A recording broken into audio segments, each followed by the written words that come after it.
Missä ollaan? Ollaan suomalaisen sähkömatkailun kehdossa täällä Orimattilassa Light Bike Storella. Ton Tomin kanssa ollaankin jo käyty kaiken näköisissä seikkailuissa, mutta nyt tultiin kokeilemaan, että pistääkö stingi. MX-5, tästä on aika vähän vielä niin kuin mitään muuta kuin jenkipoikien keulimisvideoita. Otetaan tähän tämmönen, no en halua sanoa setämies, mutta sanotaan isämieskatsaus. MX-5 ja tossa olisi MX-4. Niissä on tonnin verran hintaeroa, mutta sen mitä olen tästä katsonut ja olen katsonut kaiken, niin sanoisin, että on todellakin vörtti.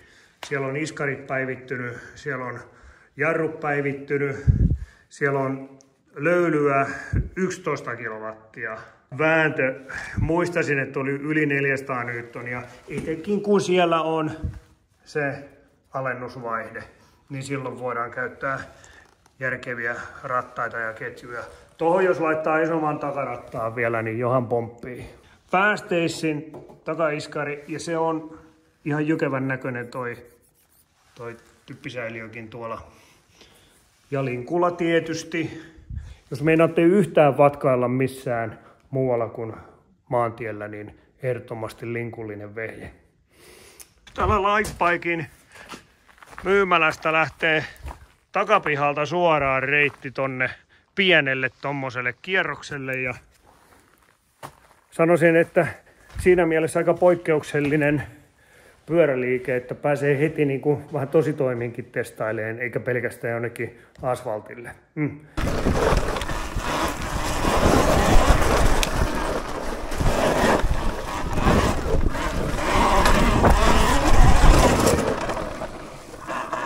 Ja meillä on vielä siis sportti, ei ole hypermoni päällä. Suttaa kovasti, tykkää sutata.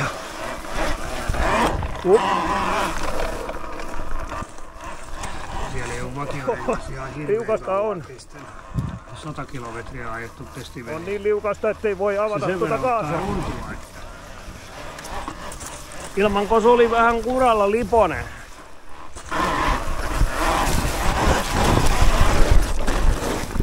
Sitten kokeillaan hypermodella.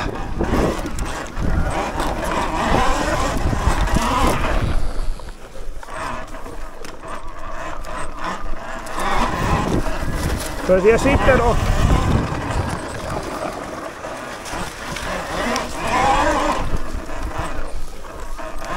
mutta sitten on kyllä liukasta, kun on muuta, varsinkin tuolla vakiorenkaalla.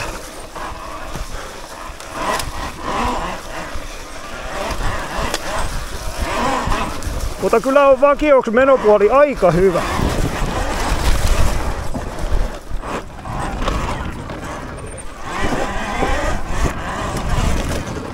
Ja sitten kokeillaan vähän noita, miten tää menopuoli on täällä. Oho. Sitten kun pääsee avaamaan täällä, niin on tästä sitten tämä tie tonne päähän. NYTF. Oho.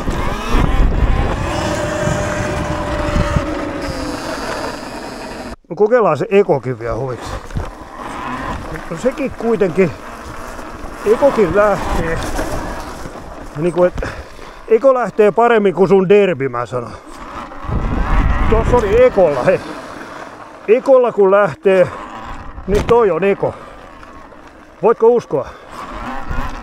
Siinä on eko. Sitten kokeillaan sporttia. Se olisi ehkä jotain 8 kilowattin luokkaa. Kiihtyy sekin tässä tiellä 60 ja tää on lyhyt tie. No sitten vielä täysiä. Ja yli 60, mutta kyllä pitää jarrulla olla jo.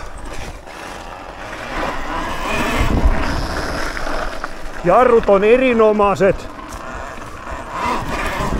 Jarrut on erinomaiset. Ajoasento on ehkä hiukka ahdas, mutta kaikki nämä on semmosia preferenssejä. Kylläpäs se suti. Preferenssejä, että sitten ne pienet jutut säädetään itekseen. Laittaisin stongan vähän korkeammalle ja pienemmällä sweepillä olevan stongan. Nämä on semmosia vaan henkilökohtaisia juttuja. Mutta out of the boxkin Erittäin kyvykäs. Erittäin kyvykäs.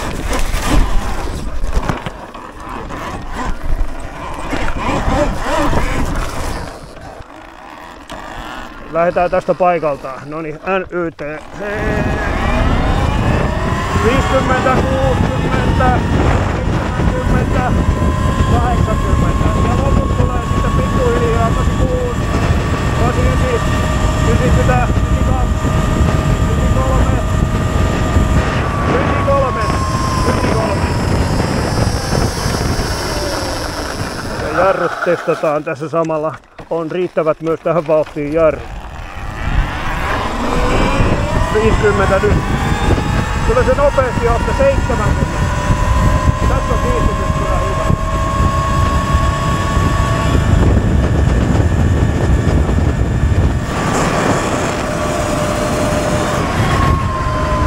Moottorijarrulla kokeillaan. No en kyllä tuosta moottorijarrusta nyt niin mene sanoa, että mikä sen on.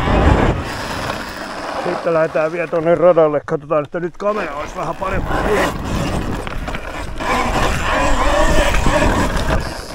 Siinä ei kauaa kerkiä avata.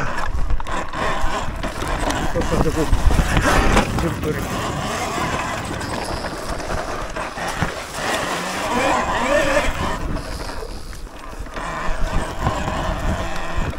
Nyt kun tulee vielä mutaa renkaisiin, ei mitään pitoa.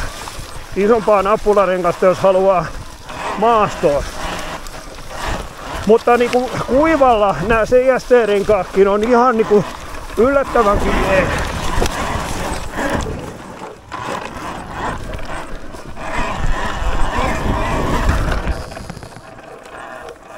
On liukasta, on liukasta.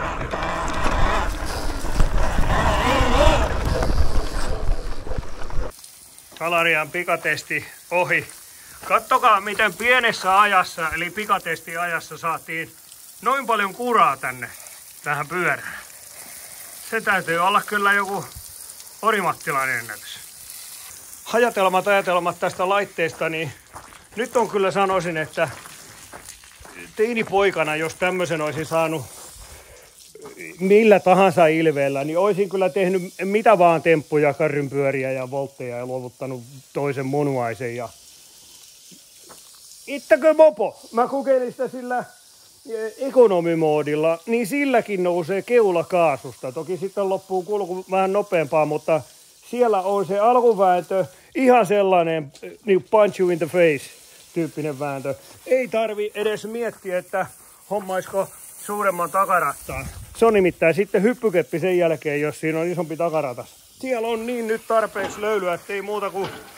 No itse laittaisin tohon nyt sitten ensinnäkin sillä 4 pisteen kiinnityksellä tuon stongan, vähän leveämmän ja vähemmän takasviipillä olevan stongan ja sitten nämä kahvatupet mä laittaisin ohuemmat. En tykkää paksuista kahvatupeista, menee forkut jumiin saman tien. Mutta noilla kiinalaisilla on joku perversio laittaa tommoset paksut kahvatupet. Ne ei ole varmaan ajanut maastossa. Ei siellä ole semmosia maastoajopaikkojakaan niin hirveästi. Ne vetää siellä vaan sityssä keuliin niin kuin Los Angelesin pojat konsanaan. Muuten niin toi ei niin vaadi oikein mitään tää laite. Et siellä on jarrut, siellä on alusta, siellä on vetoja. Mä muistan kun Leivon Mikko toi ensimmäisen kerran sen MS3 ensimmäisen Talarian testiin. Mä silloin ihmettelin jo, että kuinka tämä voi olla mopo, mutta nyt mun täytyy raapia päätä kuin Oliver Hardy konsanaan ja miettiä, että nyt en pysty enää uskoa. Tää niin kuin on mopoa nähnytkään tää vehje ihan oikeasti. Tässä on niin paljon löylyä, että pannaan derpi tohon rinnalle, niin tarvitaan niin kuin ei riitä 3 kertaa derpin tehot sittenkään ja sittenkin se jää. On kyllä hieno. Vähän ahdas on hytti meikäläiselle, kun on tottunut ajaa nyt pikkasen isommalla vehkeellä. Mutta jos tossa olisi 18 ja 21, niin olisi kyllä voittamaton peli. Ja sitten ei tarvi murehtia sitä, että vaikka laittaisi isommat renkaat tohon, niin ei menohalu lopu siihen. Tässä ei tarvitse päivittää kaiken maailman kontrolleria ja moottoreita ja akkuja heti sitten, jos laittaa vähän isompaa rengasta. Se on valmis menemään. Varmaan näkyy, että mä oon vähän innoissani, mutta kylläpä se oli vähän parempi vielä kuin mitä mä kuvittelin. No samaa sanoo Remes ja sanoo Leivo, että nyt on semmoinen peli, mitä sun pitää päästä kokeilemaan. No nyt on pikatesti testattu ja pidemmittä puheitta, niin päästetään pesuhommat tulille. En keksi siihen enää mitään järkevää. No niin, loppu.